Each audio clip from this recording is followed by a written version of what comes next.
Good afternoon, I'm Josh Duncan, and these are some of the top headlines out of the Kelowna Now newsroom today.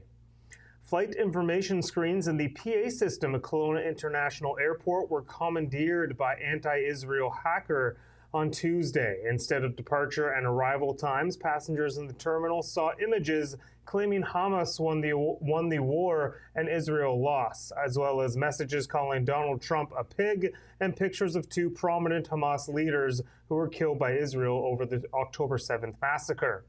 The image also included a jihadist flag, which is associated with various Islamic terror groups across the world. Over the PA system at the airport, the hacker broadcast an angry speech in Arabic referring to the Al-Qassam Brigades, the Hamas unit behind the deadly attack on Israel 2 years ago. The city of Kelowna says the cyber attack was thwarted within a matter of minutes, but it did result in some flight delays on Tuesday. The RCMP and Transport Canada carried out a threat assessment, deeming that the hacker's messaging was not deemed to be a direct threat towards the traveling public.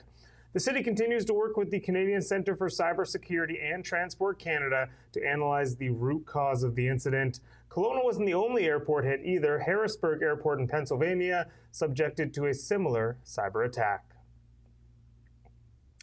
A group of 7 OB-GYNs in Kamloops have handed in their resignation letters at Royal Inland Hospital, saying they see no way forward with the current state of in-hospital care in the city.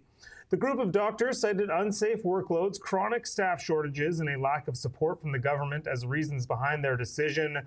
A maternity care crisis has been bubbling over in Kamloops in recent months, but Tuesday's news sent a shockwave through the city and Interior Health. Both Interior Health Vice President of Medicine Mark Masterson and BC's Health Minister Josie Osborne said Royal Inland Hospital's maternity unit is still open, with coverage for expectant mothers in Kamloops. Masterson spoke directly to Kelowna Now earlier today, and Osborne addressed the media as a whole through a virtual press conference. Kamloops Centre MLA Peter Millibar also spoke directly with Kelowna Now earlier today. Cheyenne Lorraine has just published a large feature story, as you can see on the other side there, with all the latest developments from all parties involved. It's too much for me to cover right now, but I encourage you to read that at KelownaNow.com. The story also contains Millibar's full half-hour interview if you'd like to watch that yourself. As vacancy rates have steadily increased in Kelowna, renters appear to be getting the upper hand. Just a couple years ago, Kelowna's vacancy rate, a very tight 1.3%, and rents skyrocketed as a result. Now a construction boom has flooded the market with rentals, and the vacancy rate is between 5 and 6%. That has helped a one-bedroom rental decrease from over $2,000 in the summer to $1,860 in September, according to the latest national rent report from Zumper, released earlier today.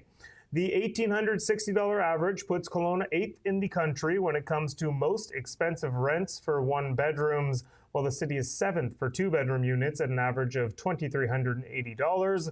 While those recent decreases are surely welcome news for renters, some would surely like to see those numbers fall even further. It was only 8 years ago when Kelowna's average one-bedroom monthly rent was under $1,000, and a two-bedroom unit could be fetched for less than $1,500. Let's go back 8 years.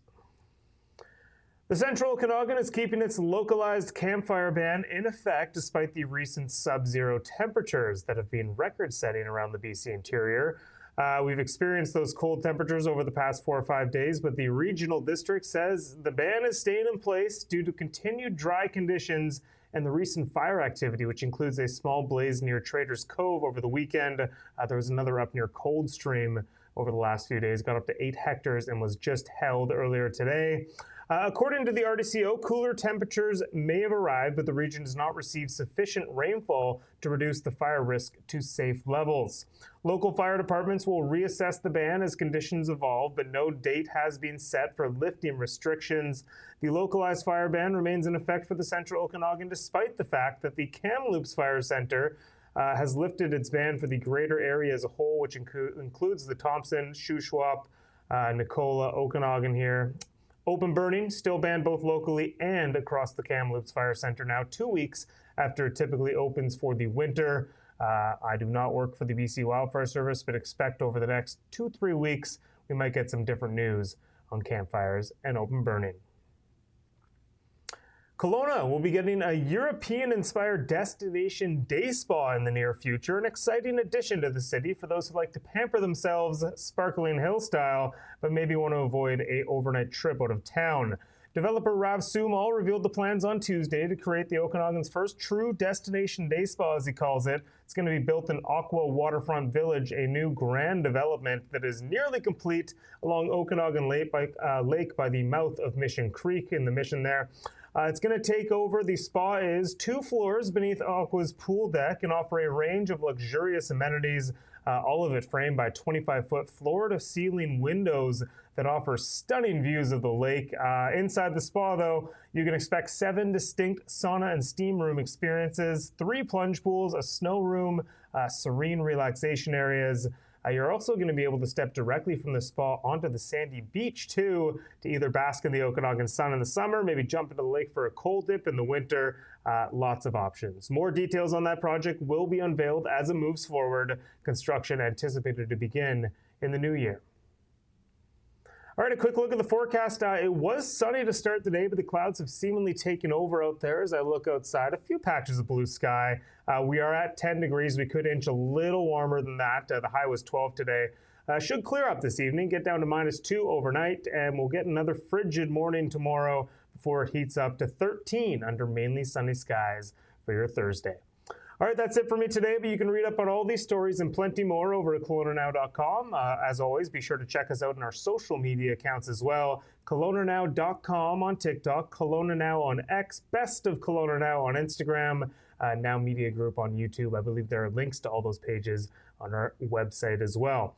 Happy Hump Day, Kelowna. I hope you have a wonderful evening. I'm back here tomorrow for a look at more headlines. We'll see you then. We don't just report the news, we live here too. We're your neighbors, bringing you stories that matter to all of us. No government funding, no outside influence. Kelowna Now, local, independent. News you can trust.